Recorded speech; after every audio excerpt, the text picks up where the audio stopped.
জায়গায় যদি বিসমিল্লাহ পড়তে ভুলে যান, আপনার জীবনে বিপদ আসতে আর কিছু লাগবে না, বরকত কমতে আর কিছু লাগবে না। এই 3 জায়গায় যথেষ্ট।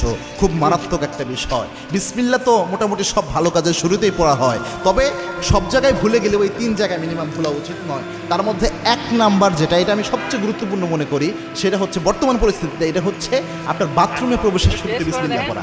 অনেকে বলতে পারেন হুজুর বাথরুমে ঢুকবেন আবার বিসমিল্লাহ কিভাবে?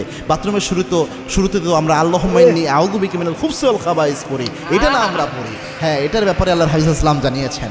আল্লাহর হাবিব সাল্লাল্লাহু আলাইহি ওয়াসাল্লাম জানিয়েছেন, কোন ব্যক্তি যদি বাথরুমে প্রবেশের সময় পড়ে আল্লাহুম্মা ইন্নী আউযু বিকা মিনাল খুবসি ওয়াল খাবাইস, এর ফজিলত হলো ওই ব্যক্তি বাথরুমে প্রবেশ করলে বাথরুমের মধ্যে যে দুষ্ট জিনগুলো থাকবে ওই ব্যক্তিকে দেখতে পাবে, কিন্তু কোনো ক্ষতি করতে পারবে না।